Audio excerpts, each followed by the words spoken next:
اعوذ باللہ من الشیطان الرجیم بسم اللہ الرحمن الرحیم وَإِذْ أَنْجَيْنَاكُمْ مِنْ آلِ فِرْعَوْنَ يَسُومُونَكُمْ سُوءَ الْعَذَابِ يُقَتِّلُونَ أَبْنَاءَكُمْ وَيَسْتَحْيُونَ نِسَاءَكُمْ وَفِي ذَلِكُمْ بَلَاءٌ مِّن رَبِّكُمْ عَظِيمٌ۔ اور جب ہم نے آل فرعون سے تمہیں نجات دی، وہ تمہیں برا عذاب دیتے تھے اور تمہارے بیٹوں کو بری طرح قتل کرتے اور تمہاری عورتوں کو زندہ رکھتے تھے، اور اس میں تمہارے رب کی جانب سے بہت بڑی آزمائش تھی۔ صدق اللہ العظیم۔ آج ہم نے سورۃ الاعراف کی آیت نمبر 141 کی تلاوت کی اور آپ ترجمہ سنا۔ اس سے پہلے ہم 140 تک پہنچے تھے، جہاں پہ ہم نے پڑھا کہ جو بنی اسرائیل کو جب نجات ملی ہے آل فرعون سے، اور اللہ تعالیٰ نے ان کو عذاب کے ذریعے، پانی کے عذاب کے ذریعے ان کو تباہ کیا، اور اس کے بعد جب انہوں نے وہ دریا کو عبور کیا تو وہاں پر انہوں نے ایک قوم کو دیکھا جو کہ بتوں کی پوجا کر رہی تھی، اور اس کے اوپر بتوں کے سامنے بیٹھے ہوئے تھے اور ان کی عبادت کر رہے تھے۔ تو اس کو دیکھ کے پھر بنی اسرائیل نے بھی ویسی ہی خواہش کی حضرت موسیٰ علیہ السلام سے۔ تو حضرت موسیٰ علیہ السلام نے پھر ان کو یاد دلایا کہ تم کتنی جاہل قوم ہو، کہ اللہ تعالیٰ نے تمہیں اتنی بڑی مصیبت سے نجات دی کہ جو فرعون تھے وہ آپ کے جو بیٹوں کو قتل کرتے تھے اور آپ کی بیٹیوں کو، عورتوں کو زندہ رکھتے تھے۔ تو یہ انہوں نے یاد دلایا ان کو کہ اتنی بڑی مصیبت سے آپ لوگوں کو نجات دی، تو پھر بھی آپ اللہ تعالیٰ کی اس نعمت کو بھول گئے ہو، اور اس کے آگے آپ اس کو وعدہ شرک کر رہے ہو، اور مجھے ایسی چیز کہہ رہے ہو جو کہ جس کی کوئی بیس نہیں ہے۔ تو وہ پھر ان کو سپیچ کر رہے ہیں، انہوں نے سپیچ کی ان کے آگے، اپنا جو ان کو نصیحت کی کہ جو عمل بھی ہو جس کی کوئی بیس نہ ہو، جس کی کوئی حقیقت نہ ہو، وہ بالکل اللہ تعالیٰ اس کو تباہ کر دیتا ہے، اس کو ٹکڑے ٹکڑے کر دیتا ہے، کسی عمل کی بیس نہ ہو۔ تو بیس کیا ہے کہ کوئی بھی عمل اگر اللہ تعالیٰ کی ذات کے لیے نہ کیا گیا ہو تو اس کی کوئی بیس نہیں ہے۔ لازم جو ہم عمل کریں اس میں ہمارا جو مقصد ہے وہ اللہ کی رضا ہونا چاہیے، نہ کہ وہ دکھلاوے کا ہو، کہ ہم کسی کو دکھانے کے لیے یا اپنی شہرت کے لیے یا کوئی بھی دنیا کا مقاصد کے لیے کوئی بھی کام کریں گے تو یعنی کہ دنیا کا مقصد ایک تو ہم جو اپنے کاروبار وغیرہ کرتے ہیں یا ہم جو اپنے دنیا کے دوسرے معاملات چلاتے ہیں وہ نہیں، لیکن جو ہم نیکی کا کام کرتے ہیں، کسی کی ہیلپ کرتے ہیں، ویلفیئر کا کام ہوتا ہے، یا کسی اور بھی ہم کسی کی ہیلپ کرتے ہیں، لیکن اس میں جو ہمارا جو مقصد ہوتا ہے وہ ہوتا ہے کہ ہم کسی کو دکھانے کے لیے یا اپنے آپ کو اپنے نفس کو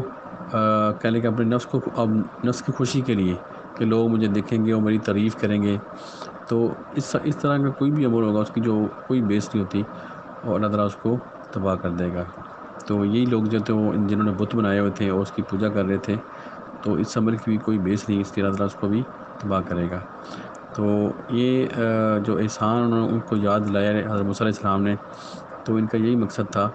کہ ان کو یاد دلایا جائے، کہ یاد دہانی کے لیے کہ آپ ابھی تھوڑی دیر، کچھ زیادہ دیر نہیں ہوئی، آپ کو اللہ تعالیٰ نے ایک بڑی مصیبت سے نجات دلائی۔ تو اس آیت میں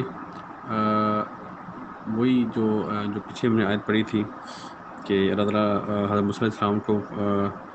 کو فرما رہے ہیں کہ اللہ تعالیٰ نے تمہیں فضیلت دی ہے جہانوں کے اوپر، تو اس کے اوپر پھر اور تمہیں فرعون سے نجات دی، تو پھر بھی تم اس طرح کا سوچ رکھتے ہو۔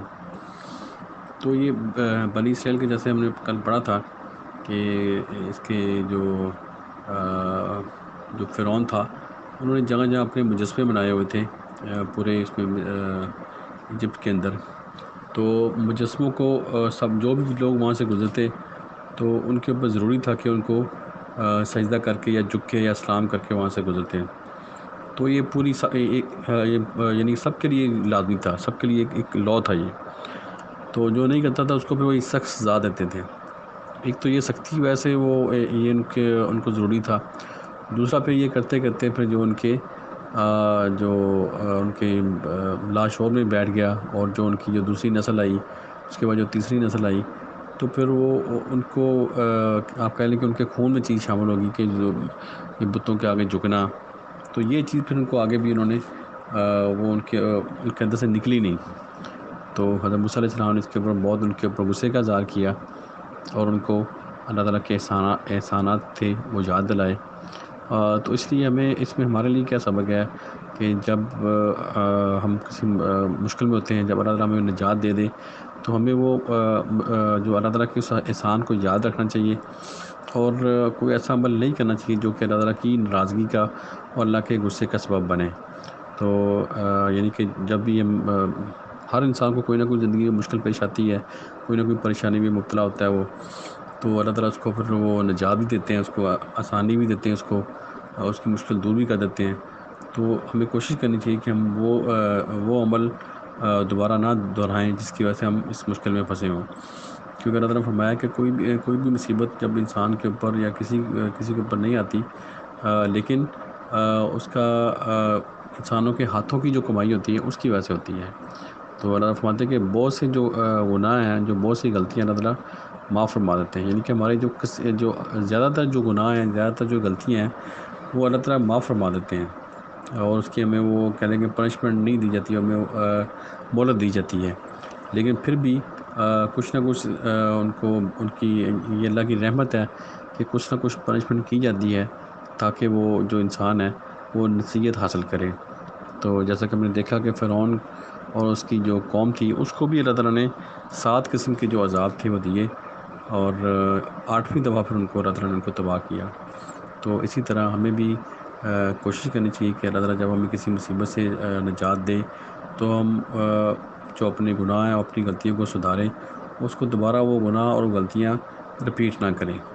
تاکہ ہم اللہ تعالیٰ کے غصے کو دعوت نہ دیں۔ اللہ کی ذات رحمت والی ہے، برکت والی ہے، وہ ہمیشہ انسان کو چانس دیتی ہے کہ وہ نصیحت حاصل کرے اور سیدھے راستے پر آئے، اور اللہ تعالیٰ کو کچھ بھی نہیں، اللہ تعالیٰ کو کوئی اس میں فائدہ نہیں ہے، یا کچھ اللہ تعالیٰ کو اس میں حاصل نہیں ہے کہ وہ کسی انسان کو تکلیف دے۔ جو بھی تکلیف آتی ہے، جو بھی وہ ہماری اپنی غلطیوں، اپنی کوتاہیوں کی وجہ سے آتی ہے، اور اس لیے دعا ہے کہ اللہ تعالیٰ ہم سب کو عمل کی توفیق دے، اور پوری دنیا میں جہاں جہاں کوئی بھی پریشان ہے اللہ تعالیٰ اس کی پریشانیاں دور کرے، جو بیمار ہیں ان کو شفا دے، اور جو فوت ہو چکے ہیں اللہ تعالیٰ ان کی مغفرت کرے۔ آمین۔ صدق اللہ العظیم۔